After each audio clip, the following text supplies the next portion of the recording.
La Révolution française. À la fin du XVIIIe siècle, le système politique et social, l'Ancien Régime, monarchie absolue et société des trois ordres. À partir de 1789, la Révolution française éclate. Inventer une nouvelle forme de gouvernement, de nouveaux principes, unifier la nation française autour de ces principes. Révolution songe dans la violence et la guerre. Napoléon Bonaparte rétablit l'ordre et le calme en établissant un régime autoritaire, une dictature. 1789-1792, l'effondrement de l'Ancien Régime. Début de la Révolution. En 1781, la France est en crise économique.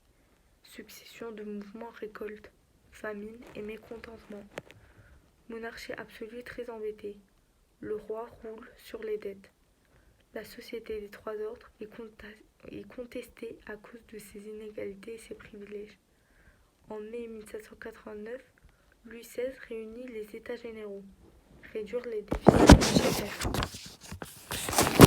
À cette occasion, les Français ont rédigé des cahiers de doléances, principales revendications politiques et réclament une constitution. Le 17 juin 1789, le tiers-État se proclame Assemblée nationale. Le 20 juin 1789, serment du jeu de paume. Les délégués jurent de ne plus se séparer avant de rédiger la Constitution.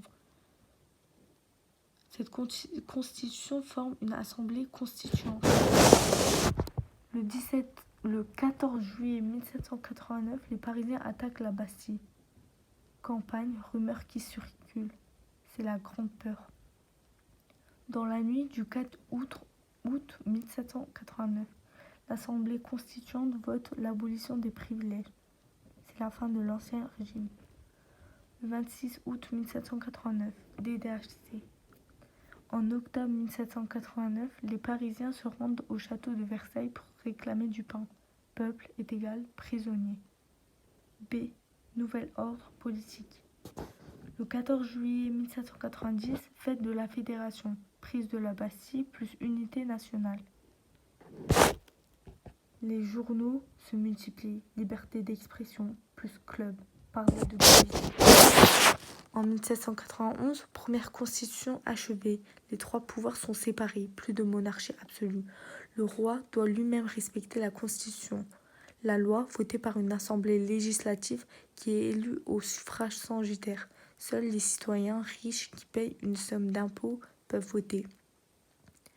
La révolution est menée par les bourgeois qui se méfient des pauvres. Les femmes ne peuvent pas voter, mais s'engagent à la révolution, comme Manon Roland. Compenser la perte de la dîme, constitution civile du clergé, prêtres qui deviennent des fonctionnaires, État les paye qui en échange jurent de respecter la Constitution. Le pape s'oppose. C'est l'échec de la monarchie constitutionnelle. Louis XVI refuse la constitution civile du clergé. Certains Français ont fui. On les appelle les émigrés. Louis XVI aussi, en juin 1791. Mais il est arrêté à Varennes. Le roi a perdu la confiance d'une grande partie du peuple. Politique du pire. Guerre pour restaurer son pouvoir. Le 10 août 1792, révolutionnaires attaquent le château de Tuileries. Louis XVI est emprisonné, plus sa famille. La révolution prend une tournure plus violente. 2. La Première République, 1792-1799. Un nouveau régime politique. Le 21 janvier 1793, Louis XVI guillotiné, place de la Concorde. 22 septembre 1792, nouvelle assemblée, convention, juge est condamné à mort.